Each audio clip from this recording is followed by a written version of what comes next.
Today's topic of the day is HIRA Perfumes or HIRA Fragrances, and very few amount of reviews exist in YouTube for this particular house. And I wanted to do a buy and skip series that I'm usually doing these days with many of the popular Indian houses, as well as I will be trying Middle Eastern perfumes as well. I wanted to cater to my audience who are looking for budget fragrances, and mostly these are the brands which I wanted to highlight so that at least you can make a clear decision whether you should go for them or whether you should skip them.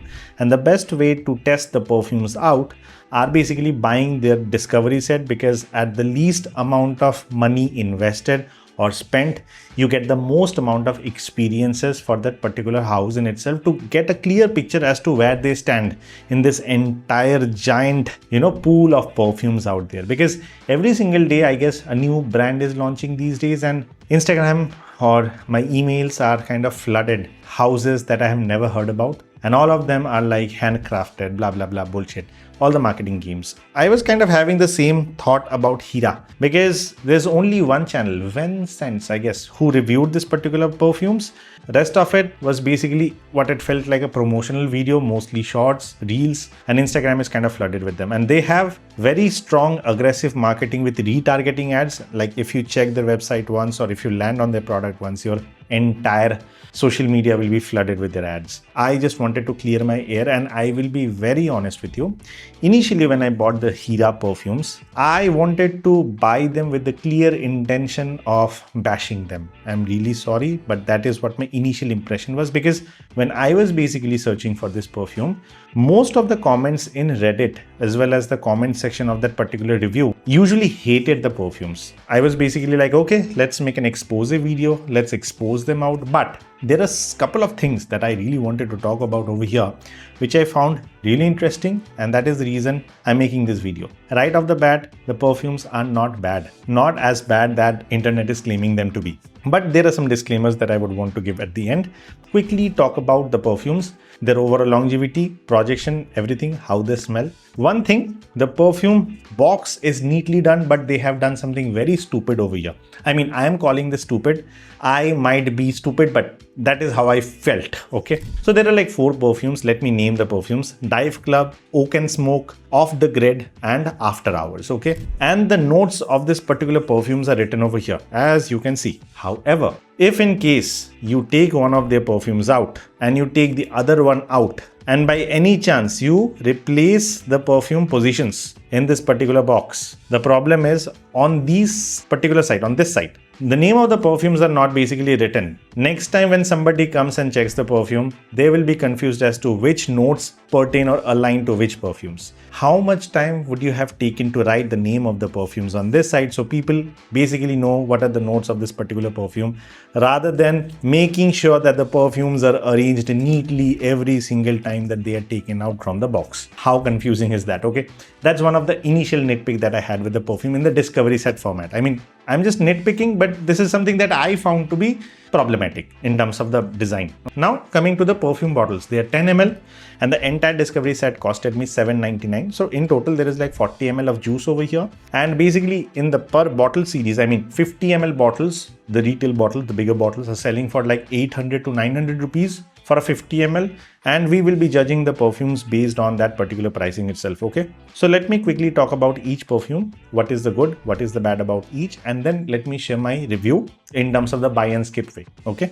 So these perfumes are nothing new. Dive Club, Oak and Smoke, Off the Grid, After Hours, they are all clones to designer fragrances. Here is the but. Initially, when I found them, I was like, again, claiming to be a clone. But then again, I thought to myself, like the Middle Eastern brands are also doing the same. They have got so many perfumes which are cloned to the designers or the niche perfumes. Are they ever calling their perfumes inspired by so-and-so? They are releasing it, we are smelling it, and then we are thinking, okay, this is a clone to that, this is a clone to that fragrance, or they're inspired by these 2 fragrances, asking us to do the heavy lifting. They are not claiming it anywhere. Same with them. They have made the perfumes, named the perfume something, but at the end of the day, if you are a perfume fanatic, you will be able to understand that these are just clones of designer fragrances, but they are good clones. And that is where I would want to differ from what the comments in the Reddit as well as the comment section of that particular video says. They are very synthetic according to the comments. And by the way, the atomizers on these small bottles are really good as well. There is no complaints. Let me quickly tell you what these 4 perfumes are and what they smell like, okay?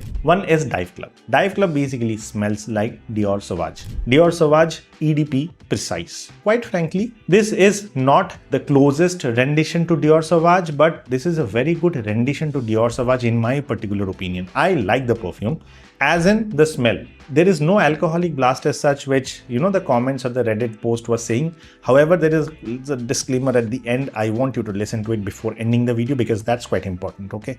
And I'll talk about it. Dive Club is Dior Sauvage, smells around 80% to that DNA.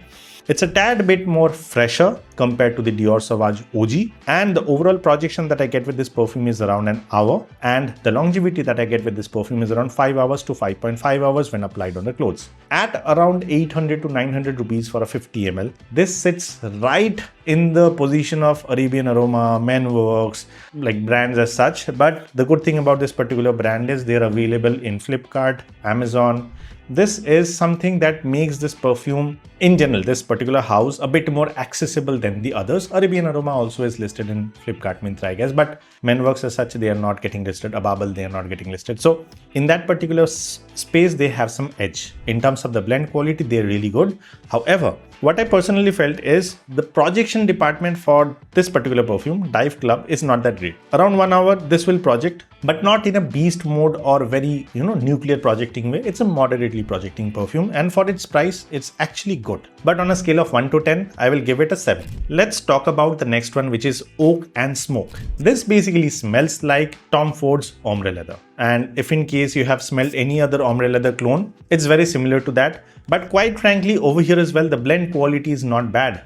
I mean, I didn't find this to be synthetic as the others were claiming. Alcoholic blast is very minimal. I mean, I just sprayed it in front of you. I didn't get any alcoholic blast as such. In terms of cloning department, again, this is around 80% similar to the DNA. There are some nuanced differences, which is very evident, but it's not bad. I'm surprised as to why people are calling it bad. And the projection on this one is around same, 1 hour to 1 hour 15 minutes. And the longevity is a tad bit more better than Dive Club. And this will last you around 6 hours when applied on the clothes. And for the pricing of around 800 to 900 rupees, this is doing a very decent job. And I can actually suggest this one to somebody looking for a good clone of Tom Ford's Ombré Leather. Now let's talk about After Hours. I'm keeping the off the grid for the last because there is a reason. After Hours is basically nothing but Bleu de Chanel Parfum. Quite frankly, I still prefer my Perfume Secrets Bleu de Chanel Parfum because that 60 ml selling at 900 rupees and it's far much better when it comes to the projection, longevity and quality.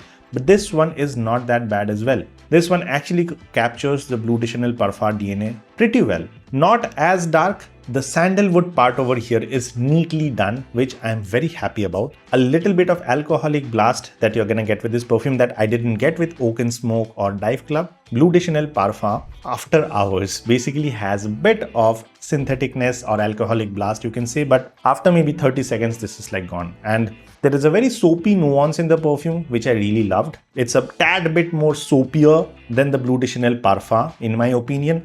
And it's not the truest rendition of Parfum, in my opinion, but it does deliver really good value when it comes to the Bleu de Chanel Parfum line. And again, 800 to 900 rupees, this is actually decent. Around 1 hour of projection, but the projection over here is a bit softer. And the overall longevity is around 5 to 5.5 hours, I would say. This will last. Very good value for money in my particular opinion. But the perfume that surprised me the most was Off the Grid.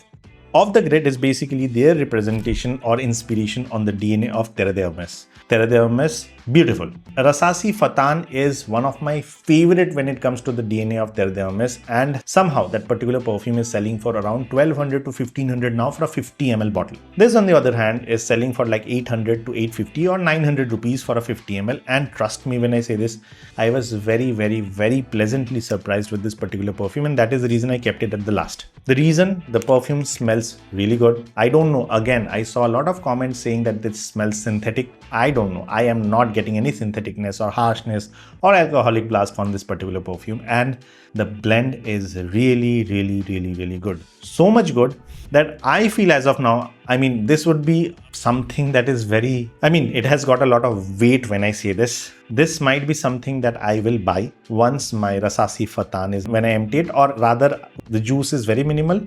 I'm not going to buy a Rasasi Fatan anymore. Rather, at 800 to 900 rupees, I'm going to buy this perfume because this is now more value for money. And at 8 to 900 rupees, this does justice with the DNA of Terre de Hermes in my opinion. And the perfume projects and lasts as well.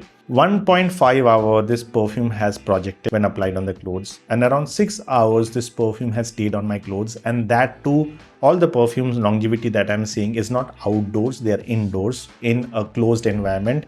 The ACs were not running as of now. It was only fan that was running in my office today, and even in that situation, around 6 hours this perfume stayed on my clothes. And that's something to say about this particular brand that I'm impressed about. So that's Off the Grid, the clone of Terre de Hermes. Honest actual recommendation, if in case you're looking for a Terre de Hermes clone out there, get Off the Grid. But the disclaimer that I wanted to give was, I have seen this happen with a couple of perfume brands that they provide exceptionally good quality when you get the tester kit. But when it comes to the full bottle, they have some issue. Maybe the juice is a bit diluted, or the blend quality is not that great, or something like that. I am not really sure if that is the case with HIRA Perfumes or HIRA Fragrances. However, just based on the discovery set of these 4 perfumes, I feel that they are absolute value for money or banger perfumes that you can definitely go and purchase. However, I will be actually buying the Terre de Hermes clone, which is Off the Grid, to basically check if there is any differences in the quality of the discovery set and the full bottle. So if in case you want me to go ahead and review that specifically, do let me know, or else I will just feel that HIRA Perfumes is not something that you want to get a review of. And I'll just close the chapter over here, stating that from a discovery set point of view, these perfumes are actually great. HIRA Perfumes, if in case you are actually altering the quality in the bottle and the discovery set, that's completely else. But if in case you're not doing that and you're offering what is over here in the discovery set as well as in the bottles, kudos to you, man. You're actually doing great. And I'm happy to report that in the buy and skip series, from the buy perspective, I can actually recommend HIRA. So that's my time with HIRA Perfumes or HIRA Fragrances. If in case you want me to review some other perfumes or have any queries or concerns with any perfumes, just let me know in the comment section. You can also connect with me via Instagram, which is Saga Online, and I will try my best to answer your queries. And with that, this is Deep signing off. I'll see you in the next one very soon. Bye-bye.